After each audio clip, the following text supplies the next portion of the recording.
What's going on, everyone? We're heading into the East Coast swing of the 2025 Supercross Championship, and there are so many good storylines. The class is looking absolutely stacked, but to me, there's one particular storyline that stands out above all of the other storylines, and I want to bring that to you guys today.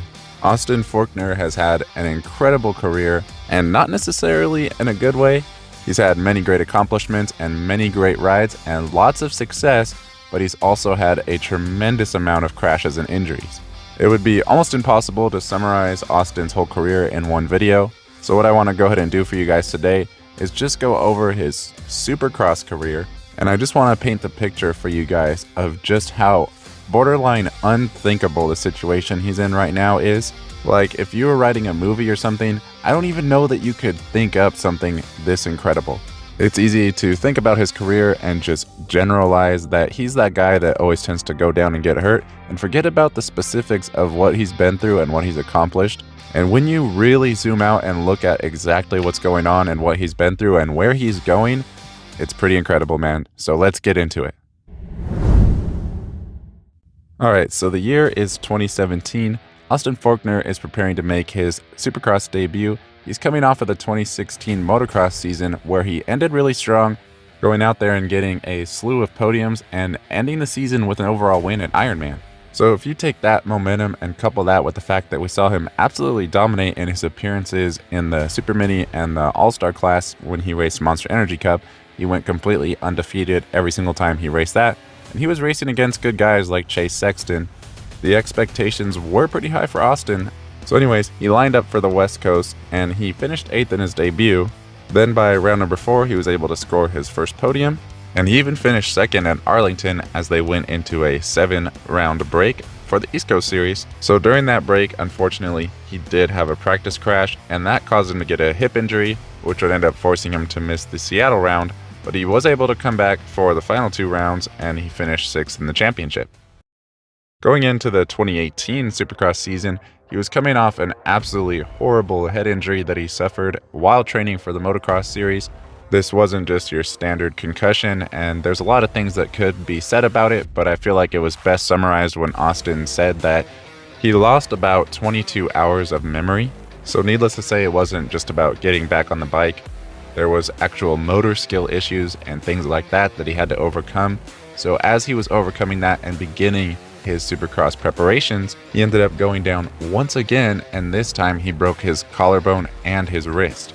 This would end up forcing him to the East Coast Series, where he was able to make the start of the series. In round number 1, he did make a mistake, but he was still able to salvage a 7th place finish. Then he bounced back nicely, winning the next 2 rounds. And by round number 7, he was locked in a tight championship battle with defending champion Zach Osborne. Going into the night show, Austin would start off well, winning the first main event, but then unfortunately, he did go down in main event number 2 4 times. Luckily, they were all relatively small tip-overs and they seemed to be generally mental errors, and Austin was able to salvage a 10th place finish. Lining up for main event number 3, Austin was looking to redeem himself and salvage some points on the night, and he was on the rise through the field after a relatively good start but not a whole shot, when unfortunately, he ended up blowing his hand off of his handlebars and he went down in the whoops, thus breaking his collarbone and essentially ending his Supercross season. Going into the 2019 Supercross season, things were once again looking really good for Austin, and it seemed like this should probably be his year. We had seen some consistency issues with him making mental mistakes and going down throughout the series, but he had just completed the entire motocross series, and sure enough, he came out absolutely swinging, and he won 6 out of the first 7 races in the championship, and he was on the podium even the round that he didn't win. This ended up giving him a 26-point lead over lifelong rival Chase Sexton as they headed into round number 8 with only 3 rounds left in the championship. Then during practice, as Austin was trying to do a qualifying lap, he ended up unfortunately making a mistake in the whoop section, and ultimately he ended up going down really hard and tearing his ACL. Knowing the size of his points lead and what was at stake, he did actually try to go back out there with his knee injury, but unfortunately he was just unable to bear the pain and he did not compete that night. Going into round number 9, there was only 2 rounds left, and due to the size of Austin's points lead, he was still your points leader. So he did end up racing, and he did make the main event, and he did get off to a good start. His rival Chase Sexton had closed the points gap close enough that he would have to beat him in at least one of the rounds in order to take the title, and knowing that, he pushed his way past Chase Sexton early on in the race and continued pushing his way forward towards the lead. In what was an unbelievable show of grit and determination, it seemed like Austin was actually going to have a legitimate shot at still winning this title, when unfortunately he ended up miscalculating a jump and overjumping, and this ended up being the final blow that would ultimately take him out of the championship. Going into 2020, it felt like he was absolutely robbed the season before, and it felt like he had to probably be a favorite, but he would face some pretty stiff competition with defending champion Dylan Ferrandis on the line and new up-and-coming star Jet Lawrence also lining up. He got off to a bit of a slow start with a 5th at round number 1, but he bounced back nicely at round number 2 with a win. Then he suffered a fairly major setback at round number 3 where he went down in the whoops and ended up finishing 17th on the night. Luckily, compared to the rest of his career, he was relatively okay and he was able to keep racing throughout the championship. Austin would finish off the rest of the season with only podiums, with 3 of them being wins and 2 seconds. And going into the final round, he had closed the points gap on defending champion Dylan Ferrandis to only 7 points. And while 7 points might seem like a pretty good margin for Dylan to work with to defend his points lead, it really wasn't that much given the momentum that Austin had and the fact that this was an East-West showdown and there was a lot of riders that could get between him and Austin. Then add to that the fact that Dylan Ferrandis ended up going down in the heat race and had to come from the LCQ, which ended up giving him a very bad lane choice in the main event. If anything, it looked like Austin was probably the favorite to win the title. As the main event begins, Austin gets off to a relatively good start, and sure enough, Dylan Ferrandis was off the back of the pack. Austin began marching his way forward towards the race leader, and it would seem that he had the closing speed to take over the race lead, which if he was able to do so, that would force Dylan to have to come all the way up to 3rd to maintain his title lead. Given the talent of the riders that Dylan would have to pass and the time remaining in the race, it looked like if Austin could just get to the lead, he would be your champion. Then, like a reoccurring nightmare, Austin made a mistake over the dragon's back and ended up endoing into the berm. And this not only ended Austin's race, but it also brought the race to a halt because they had to red flag the race due to Austin's injuries. He suffered a slew of internal injuries, including losing a 3rd of his pancreas, and he also lost the entirety of his spleen. Going into 2021, Austin had firmly established the narrative behind himself that he's probably going to crash out and he's generally injury prone, and he did not do himself any favors to dispel that narrative as he started off relatively strong, taking home a 2nd place finish at the opener, and then he got a 6th at round number 2, when unfortunately at round number 3, while doing practice, he ended up going down and breaking his collarbone, and once again his Supercross season was cut short due to an injury. Heading into the 2022 season, it was starting to become a question if Austin Forkner could ever finish a Supercross season, but he was generally still regarded as a championship contender. He definitely would have his work cut out for him though if he wanted to take home this title, as he would have to go against Jet Lawrence, who had firmly established himself as one of the stars of the 250 class. After round number 1, he was able to take home a strong 2nd place finish right behind Jet Lawrence, and then heading into round number 2, which was a triple crown, he was able to win the first main event. Then after a bit of a shakeup in round number 2, where he ended up finishing 4th, he went into the final main event tied with not only Jet Lawrence but also his teammate Cameron McAdoo, meaning that it would be a winner-take-all main event. Knowing that information and knowing how fierce of a competitor Jet Lawrence was, Austin set off to try to win the main event and close that points lead that Jet Lawrence had established after the first round. But Jet did end up closing up on Austin, and he overtook him briefly when they ended up going over the finish line jump, where Jet made a mistake and ended up cross-jumping Austin.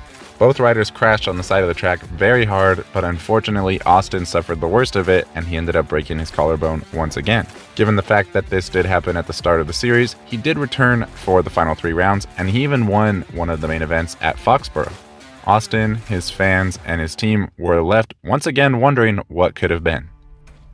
Going into 2023, the hype around Austin Forkner was once again building, and the hype around the West Coast Series, which he was competing in, was also building, as he was going to be going against top rivals Jet Lawrence, RJ Hampshire, and Cameron McAdoo. And sure enough, he ended up lining up between those very riders. As the gate dropped on the main event, we saw them all come out together, and then unfortunately, as they went down the start straight, Austin began to tangle with the riders next to him, and ultimately, he ended up tumbling and cartwheeling down the start straight. Everyone looked on in disbelief as we saw Austin laying there, motionless on the track. Because of that crash, Austin ended up suffering a full thickness ACL tear, an MCL sprain, a grade 2 PCL injury, and also some hand fractures. While Austin couldn't even make it to the first turn, the 3 riders that he was next to would end up finishing all on the podium.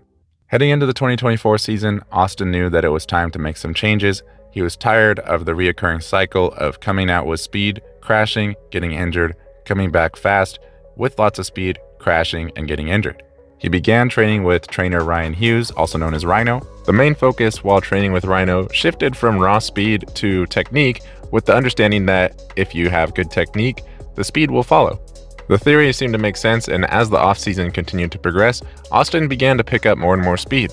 Austin came out swinging, and he ended up getting a good start in the first main event of the season, and it is a really good thing that he did get that good start, because luckily he was able to avoid one of the biggest pileups that I've ever seen in Supercross history, and he ended up going on to win the main event. Heading into round number 2, Austin was now your points leader, and he looked to have all the confidence and all the speed. He made an aggressive pass around the outside of rising star Hayden Deacon and took over the lead once again, looking to take control of the championship. As the main event wound down, unfortunately, Austin ended up losing one of his contacts in one eye, which obviously did make the racing a little bit harder on Austin, and Hayden began to close in just a little bit, but Austin was able to regroup and hold strong, and the lap started to wind down when, unfortunately, we saw Austin come up just short on one of the jumps, and this ended up tipping his weight to the side, and his hand eventually blew off the bike, and we ended up seeing one of the gnarliest crashes that I can recall in Supercross, where he flew all the way to flat on the concrete, and all anybody could do was look on horrified. After all that and making all those changes, Austin still came out fast, still went down hard, and is still out injured. He ended up fracturing his L3, his L floor, his shoulder blade, and also damaged his shoulder socket, and he even bruised his lungs. I can only imagine what those next few days and weeks were like for Austin, but the question had to be asked, is this even worth it? Should he keep racing? This is getting out of hand. As time passed by though, that question seemed to be answered, and we ended up seeing Austin go in to get LASIK surgery so that way he would no longer need contacts. He had been putting off the surgery for as long as he could, as his eyes were still changing and the LASIK surgery was not going to be an ideal situation, but it would seem that enough was enough and it was time for change. As Austin was recovering from his injuries and his LASIK surgery and potentially getting ready to return to racing, it was discovered from his brain scans that there was growing concern surrounding his brain AVM, which is basically a cluster of blood vessels. And while it was already known that he had that, the concern was that it was changing and that there was an increased chance for it to rupture and for him to have a brain bleed. Ultimately, the decision was made that he would have to go in and get brain surgery to get that removed to ensure his safety and well-being. So while the rest of his class was racing motocross and building SMX points, Austin was going in for brain surgery. Then, as Austin was recovering from his brain surgery and the 2024 season was drawing to a close, it began to become apparent that he might not have a ride with Kawasaki next season. If he's no longer going to be racing with Pro Circuit Kawasaki, that would be a pretty drastic change, as he's been with them from a very young age. Not only his entire professional career, but even since Super Minis. Nonetheless, it was time for a team change, and Austin ended up finding a new home with Team Triumph Racing. There was initially some concerns on how quickly Austin would be able to get back on the bike after his brain surgery, and would he even be ready for Supercross. Those concerns were soon put to rest though, as we saw Austin get on the bike relatively early and start to gel with his new machine. Eventually, it would come out that Austin was actually slated to race the West Coast portion of the Supercross series for Team Triumph, but due to a last-minute Achilles rupture of his teammate who was slated for the East Coast, Jolique Swoll, they ended up switching him to the East Coast. Initially, this looked like it could really benefit Austin, as the West Coast seemed to be the deeper field, but by the time we got to the start of the West Coast series, a large portion of other riders had also switched to the East Coast, and now it would seem that Austin is up against his toughest season yet.